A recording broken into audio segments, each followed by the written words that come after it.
दर्शक बंधु जना पड़ा सत केउठी अछि ह्यूमान सागर टंका। ह्यूमान सागर मृत्युर एक मास परे सामना को आसीछि एही बड़ सत कथा। दर्शक बंधु ह्यूमान सागर थिले ओडिशार विशिष्ट कंठशिल्पी। आउ ह्यूमान सागर दिन को गाउथिले 8 रु 10 टी गीत। तेबे दिन को लक्ष लक्ष टंका रोजगार करुथिबा ह्यूमान सागर को टंका केउठी अछि।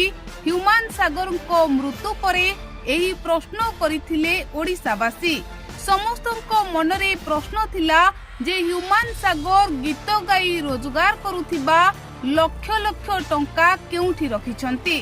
तेबे दर्शक बंधु ह्यूमान सागर को मृत्युर एक मास परे होईछि बड़ खुलासा। आउ जणा पड़िछि ह्यूमान सागर टंका केउठी रखुथिले ओ ह्यूमान सागर को टंका केउठी अछि। दर्शक बंधु ह्यूमान सागर को मृत्यु परे नाना कथा सामना को आसीथिला। लोके नाना आलोचना करिथिले।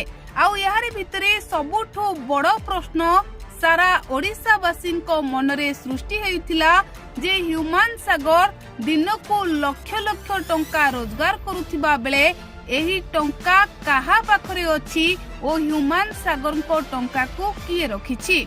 तेबे ई प्रश्न उपरु एबे परदा हटिछि। बड़ सत सामना को आसीछि। आउ बहुत बड़ खुलासा करिसंती ह्यूमान सागर को मैनेजर दिनेश बेहेरा। दिनेश बेहेरा कहिसंती ह्यूमान सागर स्टेज शो रु जो टंका रोजगार करंती तांकु संगे संगे दिनेश ह्यूमान सागर को कैश आकार रे दे देथांती। आउ दिनेश एहा मध्य कहिसंती जे ह्यूमान सागर एक लकर व्यवहार करुथिले। आउ लकर भितरे तांकर टंका रखुथिले। तेबे बड़ सत सामना को आसीछि। दिनेश बेहेरा सबो सत गणमाध्यम रे बखाणिछंती।